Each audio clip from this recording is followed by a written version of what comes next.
अस्सलाम वालेकुम स्टूडेंट्स, हमारा आज का जो लेक्चर है वो है क्लास हिरुडीनिया पे। इसको करने के बाद हमारा जो फाइलम एनिलिडा का चैप्टर है वो ख़त्म हो जाता है। तो क्लास हिरुडीनिया से ताल्लुक़ रखने वाले जो ऑर्गेनिजम्स हैं ये लीच कहलाते हैं। लीच की ये बॉडी है जिसे आप उर्दू में जोंक कहते हैं।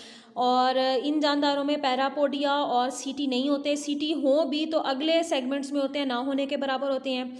इनके जिस्म पर भी सेगमेंट्स पाए जाते हैं, मेटामेरिक सेगमेंटेशन होती है और इनमें नंबर ऑफ़ सेगमेंट्स फिक्स्ड होते हैं। बाकी के किसी क्लास में फाइलम एनिलिडा के अंदर नंबर ऑफ़ सेगमेंट्स फिक्स नहीं होते, लेकिन इनमें तकरीबन 34 सेगमेंट होते हैं। बाहर से आपको इनकी बॉडी की सेगमेंटेशन इतने अच्छे तरीके से महसूस नहीं होती क्योंकि इनका हर सेगमेंट मज़ीद छोटे हिस्से में डिवाइड होता है एक छोटी डिवीजन की वजह से, और इस डिवीजन को कहते हैं सेकेंडरी डिवीजन एन्यूलाई।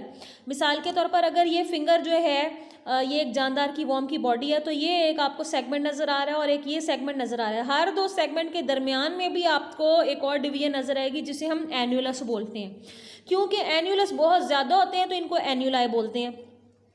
इनके जिस्म में वॉर्म लाइक क्योंकि बॉडी है और एक तरफ से टेपरिंग है एंटीरियर साइड से, यानी नोकीली हो जाती है, दूसरी तरफ से थोड़ी सी ब्रॉड है, तो दो प्रॉपर एक हिस्से पाए जाते हैं जिन्हें हम कहते हैं सकर्स। अगले हिस्से की तरफ जो सकर है उसको एंटीरियर सकर बोलते हैं। पिछले हिस्से की तरफ जो सकर है उसे पोस्टीरियर सकर बोलते हैं। एंटीरियर सकर की तरफ अगर हम बात करें तो यहाँ पर जबड़े नुमा काइटिन के बने हुए स्ट्रक्चर्स होते हैं जो कि किसी भी चीज़ को स्क्रैच करने में, किसी भी चीज़ को पंक्चर करने में, सुराख करने में मदद देते हैं और इन्हें काइटिनस जॉज बोलते हैं। इन काइटिनस जॉज के दरमियान में मुंह की ओपनिंग होती है जहाँ से ये खून चूसना शुरू करता है या टिश्यू वगैरह जो है ईट अप करना शुरू करता है। जिस भी ऑर्गेनिज्म पर ये अटैक करता है उसको खाना पसंद करता है। पोस्टीरियर सकर जो होता है वो छोटा सा गोल राउंडेड स्ट्रक्चर होता है जिस्म के बाहर नज़र आता है। उसकी मदद से ये अटैच करता है अपनी बॉडी को और लोकोमोशन में हेल्प लेता है। अब इनकी बॉडी जो है बहुत जो अगर हम इनकी बॉडी वॉल की बात करें तो थिन है।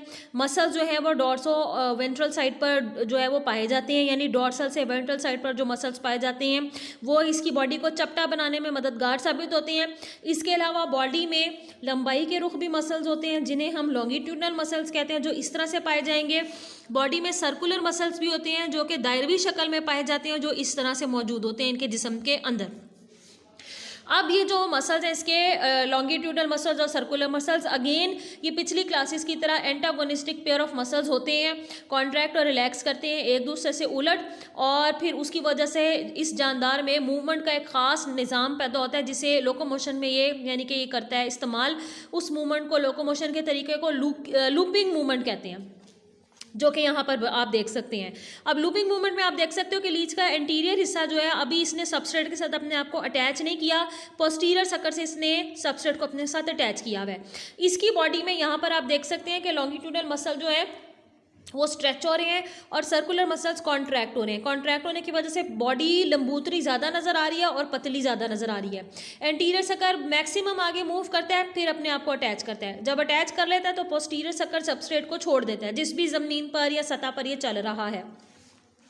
उसके बाद इसके जो लॉन्गिट्यूडनल मसल्स हैं ये कॉन्ट्रैक्ट करेंगे और जो सर्कुलर मसल्स हैं ये रिलैक्स करेंगे। इस वजह से बॉडी मोटी ज़्यादा नज़र आएगी और छोटी ज़्यादा नज़र आएगी।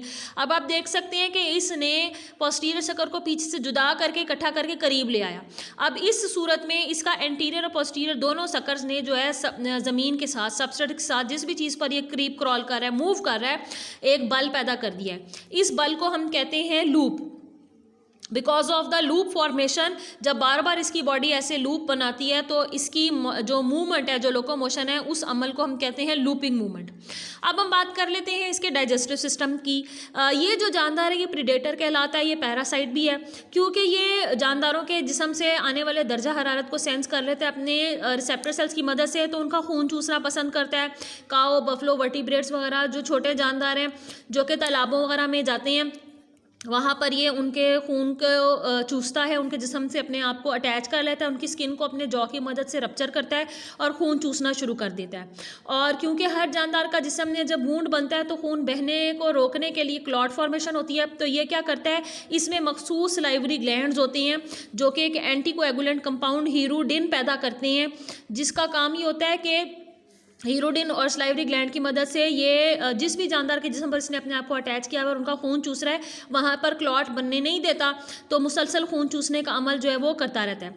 इसके अलावा लीच जो है ये छोटे जानदारों को ईट अप करना पसंद करती हैं, कुछ को ये पहले किल करती हैं फिर खाती हैं, कुछ जो है जानदारों के जिस्म पर बाहर से रहकर ही उनके फ्लैश और मीट को सक करती हैं, खींचती हैं, इसलिए इसको पैरासाइट भी कहा जाता है। अगर ये जिस्म के बाहर रहकर उनका खून सिर्फ चूस रहा है तो ये सकर कहलाएगा और ये एक्टोपैरासाइट कहलाएगा।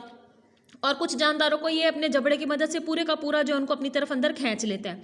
कुछ लीच ऐसी होती हैं जिनमें फिंगर लाइक प्रोजेक्शन होती है जो कि ये मुंह के अंदर की तरफ रख लेता है और उसे मुंह से बाहर तब निकालता है जब इसने फूड को इंजस्ट करना है, किसी चीज़ को खींचना है, खुराक हासिल करने में मदद हासिल करनी है, उसको हम प्रोबोसिस बोलते हैं।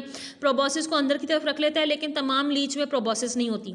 मस्कुलर फेरिंग्स है, फेरिंग्स के बाद इसमें क्रॉप है, आप देख सकते हैं नीचे की तरफ ये क्रॉप पाया जाता है। क्रॉप के दाएं तरफ आपको ढेर सारे जो है डाइवर्टिकुला नज़र आ रही हैं। ये छोटी छोटी थैलियाँ होती हैं जिनका मेन मकसद होता है कि सरफेस एरिया बढ़ जाए और जितना भी टिश्यू या ब्लड इसने एनगॉर्ज करना है यानी हड़प कर लेना है और अपने आप को भर लेना है खुराक से, तो ये डाइवर्टिकुला और ये जो थैलियाँ होती हैं ये मददगार साबित होती हैं इसको, ताकि अच्छे तरीके से अपने आप को खुराक से भर ले।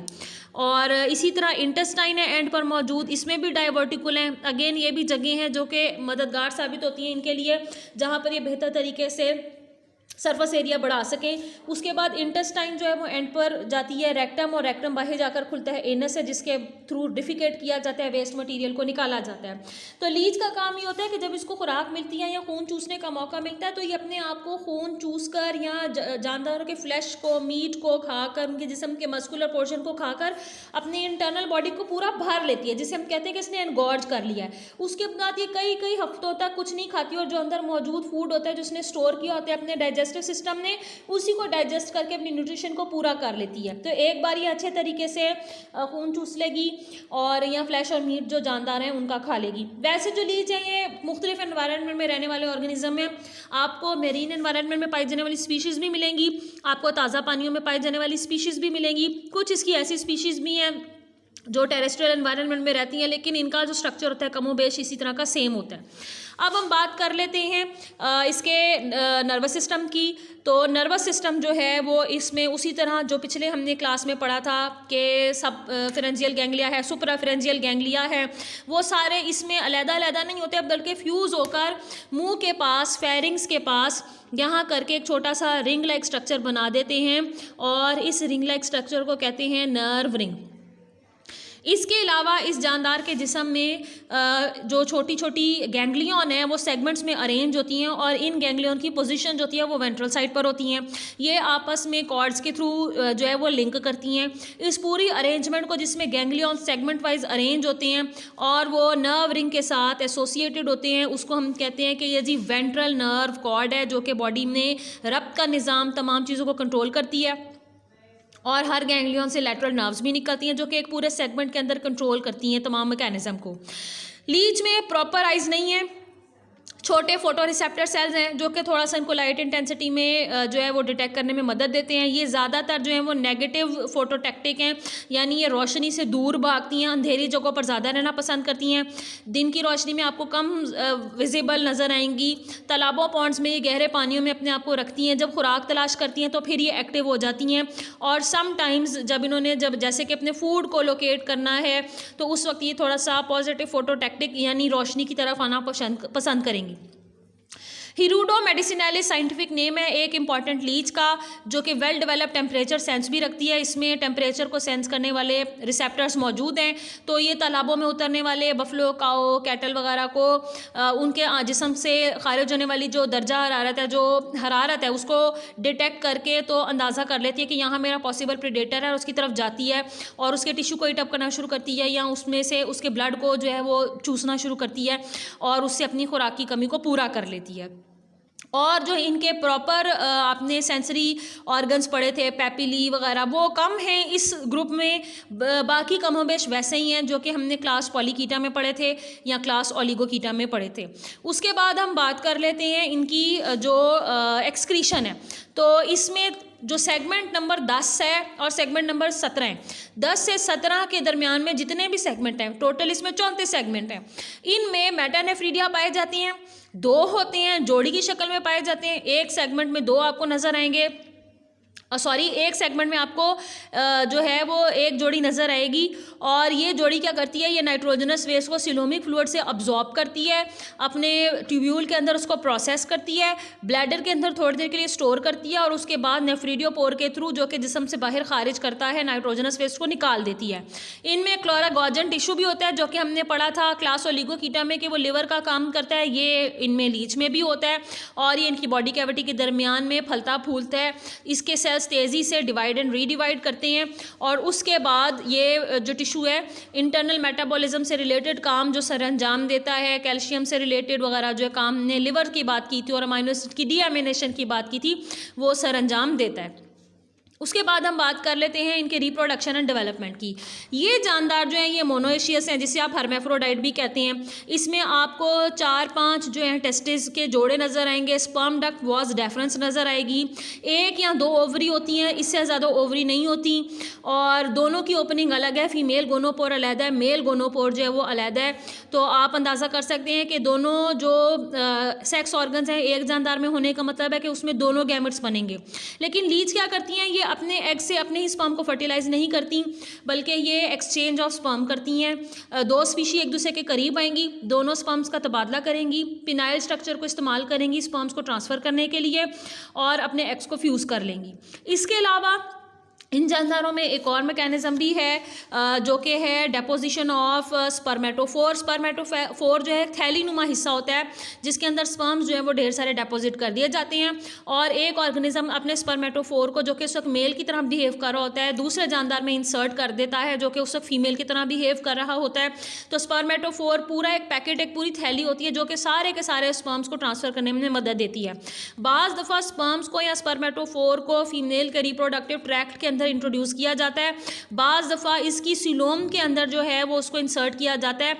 अगर इस तरीके से किया जाए तो इसको कहते हैं हाइपोडर्मिक इम्प्रेगनेशन। तो जानदारों के अंदर स्पेशल टिश्यूज़ भी पाए जाते हैं जो कि इंटेग्यूमेंट के साथ कनेक्ट करते हैं ओवरीज को छोटी छोटी नालियों के थ्रू, जिसकी वजह से गैमेट्स तक पहुंचने का सिलसिला जो है वो आसान हो जाता है। कोकून जो है वो बनाते हैं, कैलकेरियस सी छोटी सी ये स्ट्रक्चर्स होती हैं जिसमें डेवलपिंग एम्ब्रियोज जो हैं वो इनके नशोनुमा पाते हैं, उनको हिफाजत मिलती है। ये अपनी कोकून को मिट्टी के अंदर या पानी के नीचे मौजूद जो ज़ेर ज़मीन लकड़ी के तने, डेब्रेस, गंदमंद या कोई भी ऑब्जेक्ट जो इन्हें मिलता है वहाँ छुपाकर जमा कर देते हैं। इनमें लार्वा फॉर्मेशन नहीं होती। जो एम्ब्रियोनेटेड एग है वो डेवलप होता है, डेवलप होकर वो डायरेक्ट एडल्ट ऑर्गेनिज्म बनता है, हालांकि उसका साइज़ छोटा होता है। आहिस्ता आहिस्ता जब अपनी जो फीडिंग की फिनोमिनन है उसको शुरू करता है तो वो एडल्ट ऑर्गेनिज्म की जैसे जो अपना साइज़ है उसको एक्वायर कर लेता है।